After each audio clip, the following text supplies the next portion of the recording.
The huge meeting room buzzed with noise as aliens from across the galaxy gathered for another boring council session. Creatures with crystal skin sat next to beings made of pure energy. Giant insect-like warriors clicked their claws while floating jellyfish aliens pulsed with different colors. Sarah Chen sat quietly in the back corner where the small species were allowed to sit. Her simple blue uniform looked plain compared to the fancy armor and glowing robes around her. She was the only human in a room full of beings who controlled thousands of star systems. The Terra Federation had only joined this galactic council 50 years ago. To these ancient empires, humans were still babies who had barely learned to walk among the stars. Most aliens here controlled space empires that were older than human civilization itself. Today we discuss the Kepler sector problem, announced High Arbiter Vexthul. The old alien had 4 eyes and skin like tree bark. He had been running these meetings for over 1,000 years. War Commander Zelnoth stood up from the Zephyrian section. His body was made of living crystal that bent light into rainbow patterns. When he moved, it sounded like wind chimes in a storm. The Zephyrians controlled over 300 star systems with weapons that could turn planets into glass. Honored Arbiter, Zelnoth's voice rang like music. This is not really a problem. The humans have built illegal settlements in our territory. We have given them 14 days to leave. If they refuse, we will remove them ourselves. Murmurs rippled through the chamber. Several alien species made sounds that could have been laughter. The idea of tiny humanity challenging the mighty Zephyrian hegemony seemed like a joke. Sarah Chen stood up slowly. Every eye in the room turned to look at the small human woman in her plain clothes. The Terra Federation believes our colonies in the Kepler sector are legal under the colonization accords. Article 847. Zelnoth's crystal body darkened to deep purple, which meant he was getting angry. Little mammal, your species has been traveling space for only 200 years. We have been masters of the void for 10,000. Do not mistake our patience for weakness. The chamber erupted in what passed for laughter among dozens of different species. Clicking, buzzing, and harmonic sounds filled the air. To them, Sarah looked like a child trying to argue with adults. We formally reject the Zephyrian ultimatum, Sarah said calmly. The laughter stopped. Zelnoth's entire crystal form turned dark purple, almost black. Then you have chosen to die. We will arrive in the Kepler sector in 7 days with a full battle fleet. Your primitive guns and chemical rockets will make good target practice for our student pilots. As the meeting ended, Ambassador Yithatar approached Sarah. His species looked like walking trees with too many arms. The combining collective had always been friendly to humans, finding their quick learning interesting. Ambassador Chen, Yithatar spoke through a translation device that made his voice sound like rustling leaves. The Zephyrians have energy weapons that can melt ship armor from 1,000 miles away. Their shields have never been broken by simple metal bullets. Perhaps it would be wise to retreat? Sarah smiled. That expression always made aliens uncomfortable, though they never understood why. Thank you for worrying about us, Ambassador. But I think the Zephyrians are about to learn something very important about how humans fight wars. Which is what? We don't fight fair. Later that day, Sarah sent a simple message back to Earth. The test begins in 7 days. Activate Protocol 7. Across human space, secret facilities that had been hidden for decades began to power up. Space stations disguised as asteroids started moving. Weapons platforms that looked like space junk began charging their systems. In the Kepler sector, human colonists went about their daily lives. Children played in the domed cities while farmers tended crops under artificial suns. They trusted their government to protect them, even though most had no idea what was really coming. Captain Jessica Rodriguez stood on the bridge of the Terra Federation destroyer Tenacious. She was looking at a tactical display that showed 47 human ships spread across the star system. To any outside observer, it looked like a hopeless defense. Captain, her communications officer called out, "We're receiving the activation codes." "Confirmed. Send the signal." Deep in space, thousands of objects that had been drifting silently for years suddenly came to life. They had been placed carefully over many years, disguised as space debris or hidden in asteroid fields. Now they began to move toward predetermined positions. On the planet New Shanghai, Governor Liu Wei received an emergency message from Earth. After reading it, he called his military advisor, Colonel. "How many people know about our real defenses in this system?" "Maybe 20 people, sir." The rest think we just have the regular fleet. Good, keep it that way. In a few days, the galaxy is going to learn that humans are much better at keeping secrets than anyone imagined. Meanwhile, War Commander Zelnoth was aboard his flagship Crystal Spear, traveling toward the Kepler sector. His fleet of 120 warships was one of the most powerful forces in the galaxy. Each ship carried weapons that could crack moons and shields that had never been penetrated. War Commander, his intelligence officer reported, our spies confirm the humans have only 47 ships in the system. No significant defenses detected. Excellent. This will be over quickly. The humans will learn what happens when a primitive species challenges their betters. But in the depths of space, things were moving that Zelnoth's spies had never detected. Things that had been built in secret factories hidden in dead star systems. Things that had been transported piece by piece over decades and assembled in the dark between worlds. Sarah Chen sat in her apartment on Earth, looking out at the stars. Tomorrow everything would change. For 50 years humanity had played the role of the weak newcomer, the species that needed protection from the older, stronger empires. That had all been an act. She thought about the day humans first met the galactic community. The Zephyrians had fired on Earth's first diplomatic ship without warning, claiming humans had entered civilized space without permission. The Vorthan Empire had tried to enslave 3 human colonies, calling humans useful cattle. The Kethmori had attempted to take control of human minds, believing mammals were too simple to resist. Every major empire had, at some point, decided that humans were either useful slaves or a threat to be eliminated, so humanity had made a choice, become strong enough that no one would dare threaten them again. The Kepler sector would be humanity's coming-out party. The day the galaxy learned that the primitive humans had been very, very busy, while everyone else was fighting over scraps of territory. Sarah's communicator buzzed. Ambassador, this is Admiral Stone. All assets are in position. We're ready. Thank you, Admiral. Remember, we want to make a point, not start a war. Understood. But Ambassador, once we do this, there's no going back. The galaxy will never see humanity the same way again. Sarah looked out at the stars one more time. Somewhere out there, War Commander Zelnoth was traveling toward what he thought would be an easy victory. He was about to discover that humans had learned the most important lesson in galactic politics. If you want peace, prepare for war. And humanity had been preparing for a very long time. I know, Admiral. It's time. 7 days later, the Zephyrian war fleet dropped out of hyperspace at the edge of the Kepler sector. War Commander Zelnoth stood on the bridge of his flagship Crystal Spear, watching his tactical screens fill with targets. Fleet status report, he commanded. 120 ships operational, War Commander. All weapons charged, all shields at maximum power. His tactical officer's crystal body glowed with confidence. Human fleet detected 47 vessels. Threat assessment minimal. Zelnoth felt satisfaction flow through his crystalline form. This would be easier than expected. The human ships looked primitive compared to Zephyrian technology. Their metal hulls and chemical rockets seemed pathetic next to energy weapons that could melt asteroids. Open communications with the human fleet. The main screen flickered to life, showing a human bridge. The captain was a middle-aged woman with gray hair and tired eyes. She sat in what looked like a simple metal chair, surrounded by screens and buttons instead of the elegant crystal interfaces Zephyrians preferred. I am War Commander Zelnoth of the Zephyrian hegemony. You are outnumbered 5-1. Surrender now and your civilians will be allowed to evacuate safely. Captain Jessica Rodriguez of the destroyer Tenacious looked directly at the camera. Her expression showed no fear, which surprised Zelnoth. Most species trembled when facing Zephyrian might. War Commander, this is your final warning. Withdraw from Terra Federation space immediately. The bridge of the Crystal Spear fell silent. Then every Zephyrian officer began making the harmonic sounds of laughter.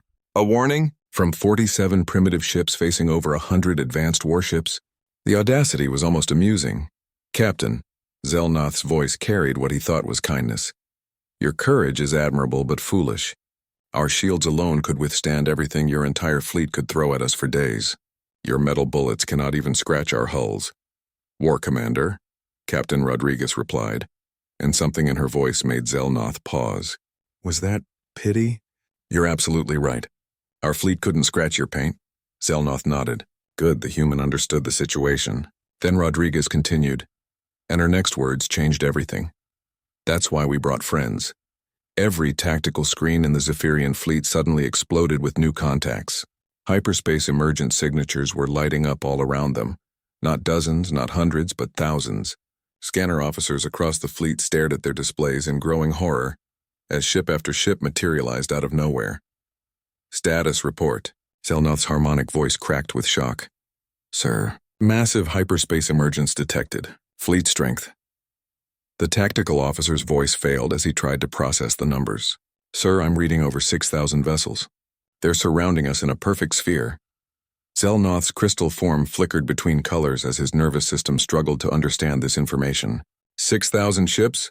The entire Zephyrian Navy only had 8,000 vessels across their whole empire, and most of those were scattered across hundreds of star systems. Classification of the new contacts? Sir, they're not registering as standard starships. The computer doesn't know how to classify them. Then what are they? Captain Rodriguez's voice cut through the confusion. War Commander, meet the Terra Federation Defense Fleet. What you're seeing aren't ships in the traditional sense. They're orbital weapons platforms. We call them gun barges, basically engines, shields, and the biggest kinetic weapons we could build. Zelnoth's tactical display now showed his fleet completely surrounded by what looked like floating weapons batteries. Each one was the size of a cruiser but clearly designed for only one purpose: destruction. 6,000 weapons platforms, Rodriguez continued in the same calm tone, each one mounting what we call a relativistic kill vehicle launcher. We accelerate small projectiles to about 12% of light speed. The kinetic energy on impact is significant. Impossible, Zelnoth whispered. No species fields fleets of that size. The cost alone would bankrupt an empire. War Commander, a new voice cut into the channel. This one was older, carrying the weight of high command. This is Admiral Marcus Stone, Terra Federation Navy. I should explain something about human military philosophy. We don't build fleets to fight other fleets. We build fleets to end wars. The tactical officer's voice was barely audible. Sir, I'm detecting massive energy signatures from all 6,000 platforms. They're powering up weapon systems. Admiral Stone's voice remained conversational, almost friendly. War Commander, you have 60 seconds to begin withdrawal from this system. After that, we'll demonstrate why humanity has been very quiet about our actual military capabilities. Admiral, Zelnoth's voice carried desperate authority. Even if your claims are accurate, you're threatening genocide. The Galactic Council's laws of war prohibit the same laws, Admiral Stone interrupted, that your species cited when you gave us an ultimatum to evacuate our legal colonies. The same laws that the Vorthan Empire ignored when they destroyed 3 Terra Federation agricultural worlds last year, claiming they were military installations. Zelnoth's crystal form went pale. The Vorthan incident had been classified at the highest levels. How did the humans know about that? 30 seconds, War Commander. Sir? The sensor operator's voice cracked through several harmonic frequencies.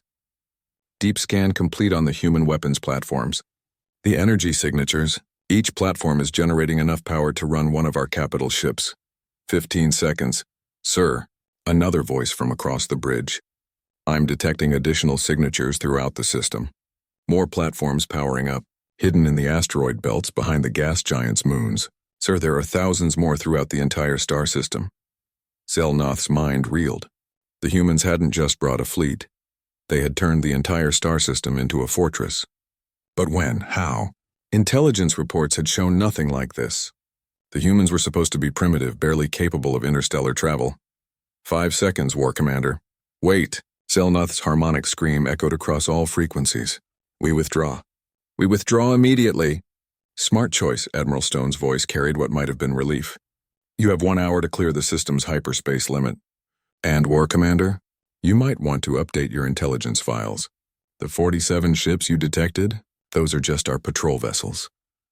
As the Zephyrian fleet began its hasty retreat, massive structures throughout the system began revealing themselves. Stealth fields dropped away to show enormous space stations bristling with weapons. Industrial complexes that stretched for hundreds of kilometers became visible. Ship construction facilities that dwarfed anything in known space materialized from what had appeared to be empty space. My gods, whispered Zelnoth's science officer. How long have they been building all this? The answer came from Captain Rodriguez, her voice still calm and professional. About 40 years, War Commander. You see, when humanity first encountered the galactic community, we learned something very important very quickly, which was that every single major empire had at some point decided that humans were either useful slaves or a potential threat to be eliminated. The Vorthon tried to conquer us. The Kethamori attempted to control our minds. Even the peaceful Combining Collective tried to force us into tributary status. Admiral Stone's voice returned to the channel. So we made a decision, War Commander. While you were all fighting each other for territory and arguing in the Galactic Council, humanity built the largest mobile defense fleet in known space. We've been quietly preparing for the day when someone decided that humans needed to be put in their place. The tactical display showed the full scope of what they faced. Over 12,000 weapons platforms, hundreds of battle stations, and industrial capacity that suggested the humans could build even more if they wanted to. This changes everything. Zelnoth's voice barely registered above a whisper. No single species has ever possessed this level of military capability. You're right, Admiral Stone admitted. No single species does. But you're making the same mistake everyone else has made, War Commander. You keep thinking of humans as just another species. Before Zelnoth could ask what that meant, Captain Rodriguez provided an explanation that would haunt galactic intelligence services for years to come. War Commander, meet our allies. The scanner displays lit up once more, but this time with ship signatures that were clearly non-human. Sleek vessels with unknown design elements, massive organic ships that seemed to be alive, ships with technology that suggested civilizations thought to be extinct. Over the past 50 years, Admiral Stone explained, humanity has been contacted by 67 species that were either conquered, enslaved, or driven to near extinction by the major galactic powers. They've been hiding in the dark spaces between stars, in systems your maps mark as empty, waiting for someone strong enough to help them. The scope of it hit Zelnoth like a physical blow. This wasn't just human military might. This was a coalition of every species the major powers had wronged, united and equipped with combined technologies no single empire had imagined possible. As his fleet fled toward the hyperspace limit, Zelnoth knew that everything had changed. The galaxy would never be the same again. The silence that followed Admiral Stone's words seemed to stretch across space itself. On the bridge of the Crystal Spear, War Commander, Zelnoth's crystal body had turned deep violet, a color his species only showed when facing their worst fears. Admiral Stone, Zelnoth's voice carried harmonic undertones of disbelief. Even if what you claim is true, you're threatening to commit genocide. The Galactic Council's laws of war specifically prohibit the same laws, Admiral Stone interrupted, his voice carrying decades of controlled anger, that your species ignored when you fired on our first diplomatic mission without warning. The same laws that the Vorthon Empire violated when they glassed 3 Terra Federation agricultural worlds, claiming they were military targets. The color drained completely from Zelnoth's crystalline form. The Vorthon incident had been buried under layers of classification. How could the humans possibly know about operations that were kept secret even from most Zephyrian military officers? 20 seconds, War Commander. Zelnoth's tactical officer's voice cracked through several frequencies. Sir, detailed scan complete. The human weapons platforms, they're not just charging weapons. Each platform is generating enough power to operate one of our dreadnoughts. And the energy signatures are still climbing. 10 seconds. Sir, another voice from the sensor station. Barely controlled panic evident. I'm detecting additional platforms throughout the system, hidden behind every moon, every asteroid cluster. Sir, there are thousands more. The entire system is a weapons platform. Zelnoth's mind struggled to process the implications. The humans hadn't just brought a fleet. They had spent decades turning inhabited star systems into fortress worlds. But when? How? Every intelligence report had indicated that humans were barely capable of maintaining their small fleet of primitive vessels. 5 seconds, War Commander. Wait. Zelnoth's harmonic scream echoed across all communication frequencies. We surrender. We withdraw, please. Wise decision.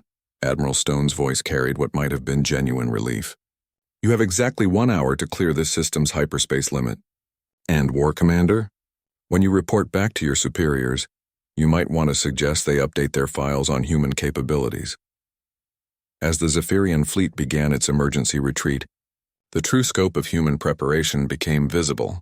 Stealth fields that had hidden massive installations for decades suddenly dropped away. Space stations the size of small moons materialized throughout the system. Industrial complexes that stretched across hundreds of kilometers became visible, their surfaces covered with manufacturing facilities and weapons emplacements. "By the ancient crystals," Zelnoth's science officer whispered. "How long have they been constructing all of this?" The answer came from Captain Rodriguez, her voice maintaining that same calm professional tone that had unnerved everyone from the beginning. "Approximately 40 years, War Commander. You see, when humanity first made contact with galactic civilization, we learned several very important lessons very quickly, such as that every major empire in this galaxy operates under the same basic principle: might makes right. The strong take what they want from the weak, and the weak either submit or die." Admiral Stone's voice rejoined the conversation. "The Vorthan Empire tried to enslave our colonies. The Kethmori attempted to dominate our minds. The Zephyrian hegemony fired on our diplomatic vessels. Even the supposedly peaceful Combining Collective tried to force us into economic servitude." The tactical display was now showing the full extent of what the Zephyrian fleet faced. Over 15,000 weapons platforms of various sizes, hundreds of battle stations, and industrial capacity that suggested the humans could manufacture even more weapons if they chose to. This level of construction, this is impossible. Zelnoth's voice had dropped to barely above a whisper. No single species has ever possessed military capabilities of this magnitude. The resources required would bankrupt even the largest empires. "You're absolutely correct," Admiral Stone agreed readily. "No single species could accomplish this. But that's where you've made the same error in judgment that every other major power has made." Before Zelnoth could ask for clarification, Captain Rodriguez provided an explanation that would fundamentally alter how every intelligence agency in the galaxy viewed the balance of power. "War Commander, allow me to introduce our partners." The scanner displays throughout the Zephyrian fleet suddenly registered new contacts, but these signatures were clearly non-human.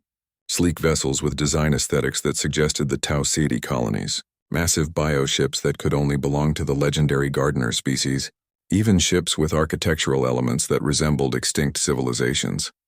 Over the past 50 years, Admiral Stone continued, humanity has been systematically contacted by 67 species and subspecies that were conquered, enslaved, or driven to near extinction by the current major galactic powers. The implications hit Zelnoth like a physical force. That's impossible. Those species are extinct.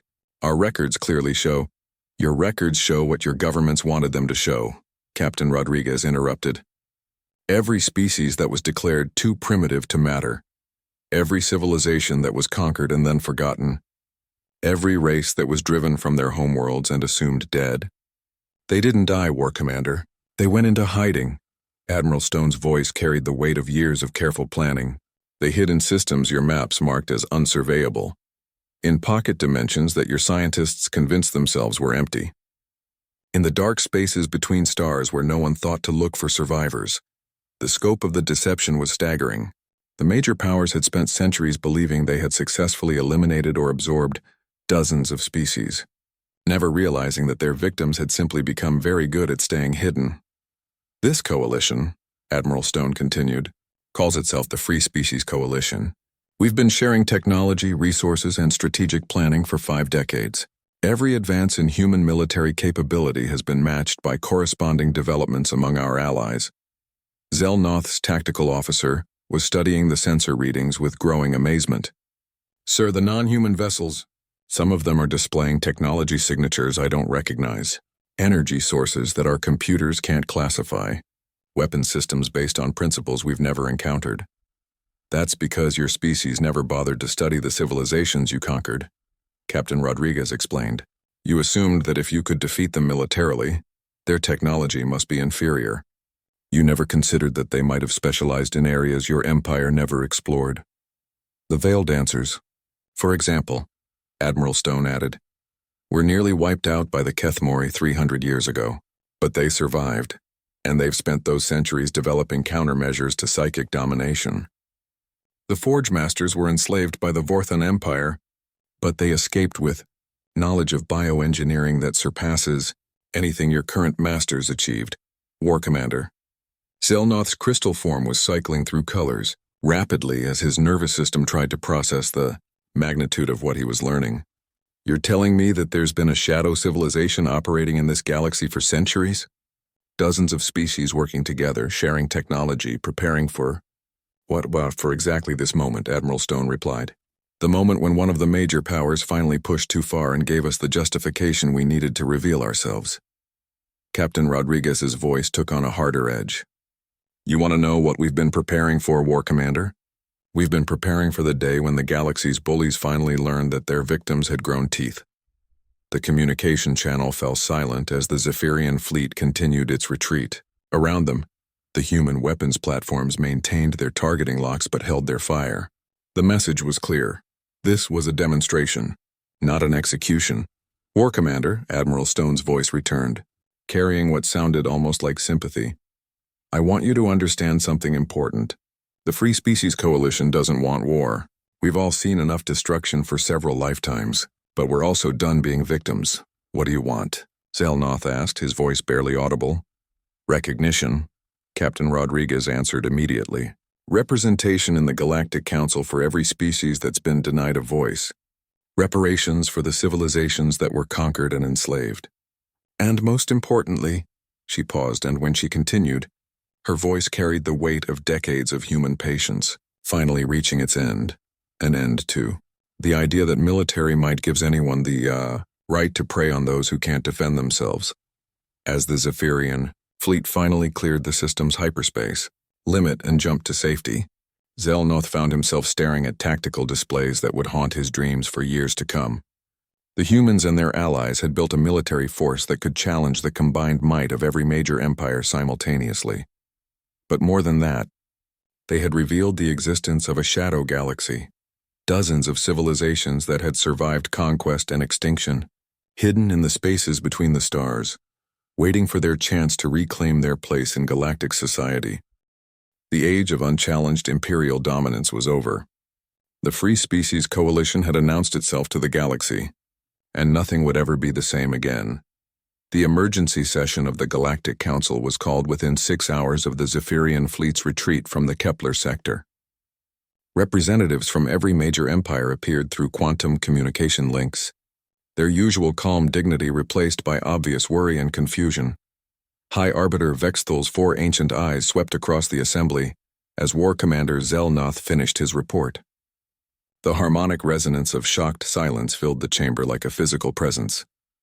Let me make sure I understand this correctly. Vexthal's voice carried careful neutrality. The Terra Federation revealed military capabilities including over 12,000 weapons platforms, hundreds of battle stations, and a coalition of 67 allied species that were previously believed extinct. Zelnoth's crystalline form flickered with embarrassment and fear. The scan data is attached to my complete report, High Arbiter. The energy signatures alone suggest individual platform firepower exceeding our heaviest battlecruisers. And that's just what they allowed us to detect. Emperor Thokler of the Vorthan Empire rose from his bioengineered throne, his genetically enhanced form radiating barely controlled fury. This is clearly some form of elaborate deception. Holographic projections designed to... Your Majesty, Intelligence Minister Kefni interrupted, her voice tight with strain. Our deep space reconnaissance assets have confirmed similar installations in 17 different human-controlled systems. Our best analysts believe the constructions are genuine. The chamber erupted in chaos as representatives demanded explanations, accused each other of intelligence failures, and tried to process implications that threatened to reshape their understanding of galactic politics. Through it all, Ambassador Sarah Chen sat quietly in the minor species section, her expression completely unchanged. Supreme War Leader Gexoth of the Kethmori hegemony's psychic voice cut through the noise like a mental blade. The human mind pattern shows no deception whatsoever. She genuinely believes her species possesses these capabilities. Every eye in the chamber turned toward Sarah Chen, who stood slowly and smoothly. Honored representatives, the Terra Federation would like to address several significant misconceptions that appear to be circulating through this assembly. Speak, Vexthal commanded, his ancient voice carrying both authority and growing concern. First, War Commander Zelnoth's sensor data is completely accurate. Second, the Coalition Admiral Stone mentioned is real, active, and has been operating for over 50 years. Third, her voice took on an edge that sent chills through several species present. We've been monitoring your communications for the past 24 hours. The chamber fell into absolute silence. Minister Kefney, your reconnaissance assets detected 17 systems. That count is correct. However, your scans missed 43 additional installations, including the one currently positioned 12 light hours from your homeworld. The entire Vorthon delegation went pale. Emperor Thokler's genetically enhanced voice was barely controlled. You have positioned weapons platforms near Vorth Prime? Your Majesty personally ordered the destruction of 3 Terra Federation agricultural worlds last year. 40,000 civilians died because your military leadership decided our farms were potential military installations. Did you really think we wouldn't respond appropriately? Supreme War Leader Gexoth's mental probe intensified, trying to read deeper into Sarah's thoughts. She speaks absolute truth. The humans have been remarkably patient. Sarah turned to address the Kethmori section directly. Supreme War Leader, regarding your species' recent attempts to mentally dominate human colonists on the Outer Rim territories. You'll discover that particular capability works much less effectively when the target population has been enhanced. For the first time in recorded galactic history, a Kethmori showed visible shock. The ancient species had always considered their psychic abilities to be an absolute tactical advantage against any biological opponent. How is this possible? Gexoth's mental voice carried genuine confusion and growing concern. One of our coalition partners, the Veil Dancers, survived your species' attempted conquest of their homeworld 300 years ago.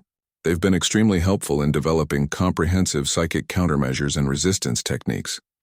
Ambassador Yithtar of the Combining Collective leaned forward, his tree-like form rustling with anxiety. Ambassador Chen, this coalition you describe, these are species we believe to be extinct or fully absorbed into our member civilizations. Species you conquered, enslaved, or drove into hiding, Sarah corrected with precision. The galaxy is significantly larger than your official star charts indicate, and much more densely populated than your census data suggests. Did you really believe that in a galaxy containing billions of star systems, the major powers had successfully cataloged every intelligent species? War Commander Zelnoth's harmonic voice cracked across several frequencies. How long have you been preparing all of this?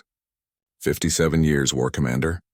Since the day humanity's first diplomatic mission to this galaxy was fired upon by a Zephyrian patrol for entering civilized space without proper authorization.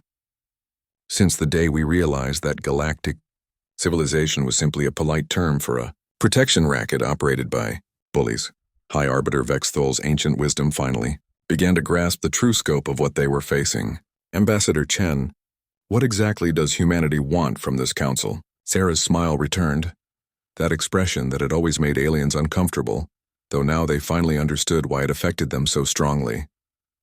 What we've always wanted, High Arbiter, to be left alone to live in peace and develop our civilization without constant threats. But since that appears to be impossible under the current galactic order, we've prepared a comprehensive alternative, which is a galaxy where the strong don't automatically prey on the weak, where species aren't classified as major or minor, based solely on their military capabilities, where primitive cultures aren't considered legitimate targets for conquest and exploitation. Emperor Thoklar's genetically enhanced voice carried desperate authority. The balance of power in this galaxy has existed for millennia. You cannot simply, Your Majesty, Sarah interrupted smoothly, with all due respect. That balance of power died the moment humanity discovered there were 67 species hiding in the dark spaces, waiting for someone strong enough to help them reclaim their basic rights. The implications hit the chamber like a physical force. This wasn't simply about human military capability. This represented a fundamental shift in galactic civilization itself. Supreme War Leader Gexoth's mental probe carried a note approaching fear. What are your specific demands? Simple, Supreme War Leader. Full recognition of the Free Species Coalition as a legitimate galactic power. Complete representation in this council for all coalition members, with voting rights equal to any major empire. And most importantly, Sarah's voice carried the weight of decades of human patience finally reaching its absolute limit.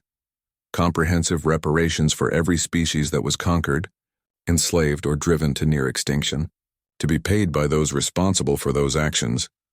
The chamber erupted again, but this time the chaos carried a different quality. Fear mixed with outrage as the major powers realized they were facing not just military defeat, but fundamental accountability for centuries of conquest and exploitation. "This is impossible," Emperor Thoklar declared. "The economic impact alone would be approximately equal to what you've extracted from conquered species over the past 300 years, Sarah replied calmly. "Our economists have been very thorough in their calculations. And if we refuse?" War Commander Zelnoth asked, though his harmonic tones suggested he already knew the answer. Sarah's smile widened slightly. "Then you'll discover exactly how patient the Free Species Coalition can be when it comes to ensuring justice is served. We've waited 50 years for this moment, War Commander. We can wait as long as necessary to see it through to completion." High Arbiter Vexthul raised one ancient hand for silence. "This council will recess for 24 hours while the major powers consider these proposals."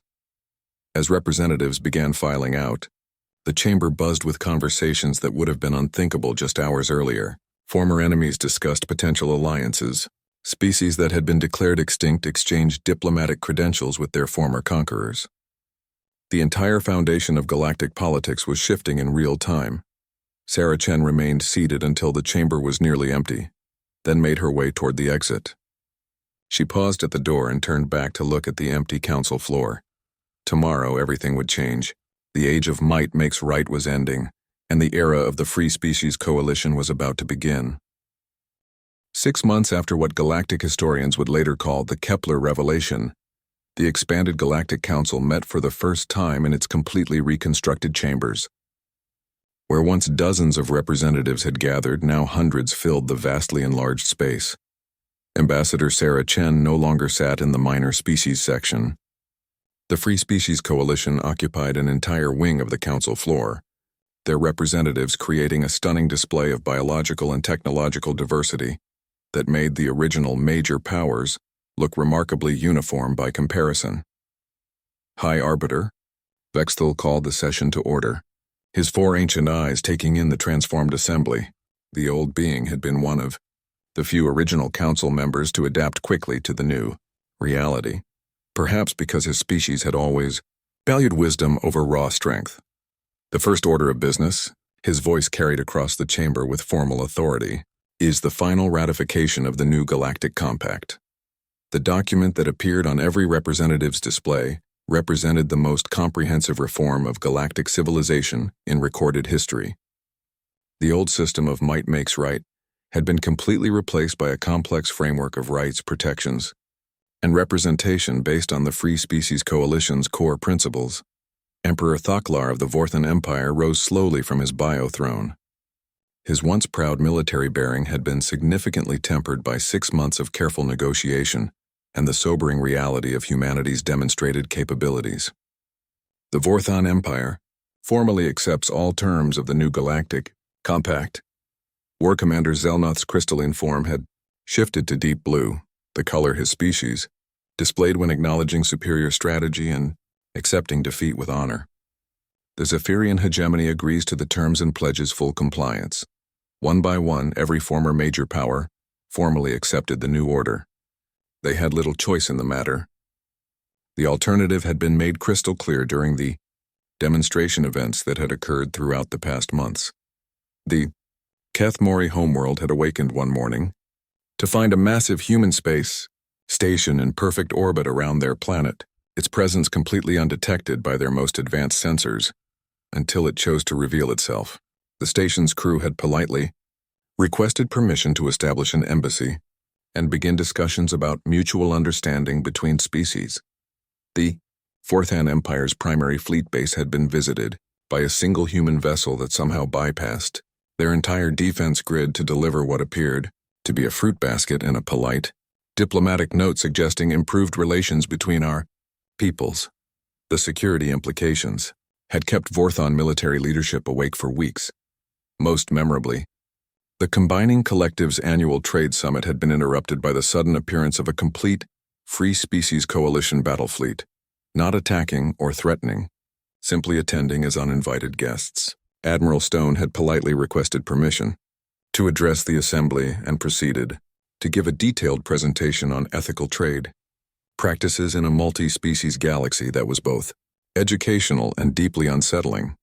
With the compact officially ratified, High Arbiter Vexthal announced, "We now turn to the matter of comprehensive reparations." The details had been negotiated over months of careful diplomacy backed by overwhelming military capability. The Vorthan Empire would provide advanced industrial technology and raw materials to rebuild worlds they had conquered. The Zephyrian hegemony would return cultural artifacts and territories taken from civilizations they had declared extinct, many of which turned out to be not quite as extinct as previously claimed. They, Kethmori, would provide psychic healing services for species traumatized by their mental domination techniques. Even they had been surprised to discover how many supposedly willing subjects had actually been coerced through subtle mental manipulation. Ambassador Yithtar of the Combining Collective stood with obvious reluctance. The collective's accounting systems have identified all tribute and forced trade extractions from Free Species Coalition members over the past 300 years. Full restitution will be completed within the agreed 5-year time frame. Sarah Chen rose to address the assembly. The Free Species Coalition acknowledges the good faith efforts of our fellow council members to address historical grievances and establish a foundation for genuine cooperation. We look forward to building a more equitable galactic community together. As the formal session concluded, the chamber filled with conversations that would have been completely unthinkable just a year earlier. Former enemies discussed joint research projects with genuine enthusiasm. Species that had been declared extinct for centuries exchanged diplomatic credentials with their former conquerors. Trade agreements were being negotiated based on mutual benefit rather than exploitation. High Arbiter Vexthal approached Sarah as representatives began filing out of the chamber. Ambassador Chen, a question if I may. Of course. High Arbiter. Your species achieved this fundamental transformation through careful long-term planning, patient alliance building, and overwhelming military preparation. But I sensed there was something more significant at work, something that allowed humanity to unite so many different species under a common cause. Sarah considered the question carefully before responding. High Arbiter, humanity learned something very important during our early encounters with galactic civilization. We learned that strength without compassion is just another form of weakness. That true power comes not from the ability to destroy your enemies, but from the ability to turn them into genuine allies. And the willingness to fight when absolutely necessary? When necessary, yes, Sarah agreed without hesitation. But only when necessary. And only to protect those who cannot protect themselves. The Free Species Coalition isn't interested in conquest or domination. We simply refuse to be conquered or dominated by others. Vexthal's ancient eyes showed what might have been approval. Your species has introduced a fascinating concept to galactic politics, Ambassador. The idea that military supremacy should serve to protect the weak rather than exploit them. It's not uniquely a human concept, High Arbiter. It's an idea shared by every species that ever faced extinction and refused to surrender hope. We just happen to be the ones with sufficient industrial capacity to build enough weapons to make the concept stick. As Sarah walked toward the exit, she passed War Commander Zelnoth, who had been waiting patiently near the main doors. The Zephyrian's crystalline form displayed the deep blue of genuine respect. Ambassador Chen, his harmonic voice carried sincere curiosity. One question continues to puzzle me. During our confrontation in the Kepler sector, your Captain Rodriguez seemed genuinely reluctant to reveal your capabilities, as if she regretted the necessity of showing your true strength. Why would she feel regret about demonstrating such overwhelming superiority? Sarah paused thoughtfully before answering. War Commander, humanity spent centuries dreaming of the day we would join a galactic community of enlightened species working together for the common good. When we discovered that dream was largely an illusion, we had to choose between abandoning hope entirely and taking responsibility for making the dream become reality. And you chose to accept that responsibility. We chose to build the galaxy we wanted to live in, even if it meant revealing capabilities we would have preferred to keep secret, even if it meant accepting the burden of protecting species that couldn't protect themselves, even if it meant becoming something we never wanted to be. Zelnoth's crystalline form flickered with something approaching understanding. The humans didn't seek galactic dominance. You simply made yourselves too dangerous to ignore and too principled to fear. Something very much like that, Sarah agreed. Though between you and me, War Commander, we're still hoping that someday this galaxy won't need anyone to be too dangerous to ignore. As Sarah Chen left the council chambers, the galaxy beyond the transparent walls looked exactly the same as it always had. Billions of stars scattered across infinite darkness. But the civilization that lived among those stars had been fundamentally transformed. The age of major and minor species had ended completely. The era of the Free Species Coalition had begun in earnest, and at its heart lay a species that had once been dismissed as primitive mammals, but had become the guardians of a simple but revolutionary idea. In a galaxy vast enough to hold infinite diversity, there was room for everyone who was willing to share it peacefully. The major empires had stepped back, not in fear, but in recognition of a new and better way forward. For the first time in galactic history, the strong protected the weak not because they were forced to, but because they chose to do so. It was, as humans like to say with characteristic understatement, a very good beginning. Children across 100 worlds would grow up in a galaxy where their species size or military strength didn't determine their right to exist, where ancient grievances could be addressed through justice rather than revenge, where cooperation was rewarded more than conquest. The Free Species Coalition had kept its promise. They had built a galaxy worth living in, and they had done it not through conquest, but through the patient application of overwhelming force in service of justice. As the stars wheeled overhead in their ancient patterns, a new chapter in galactic history began.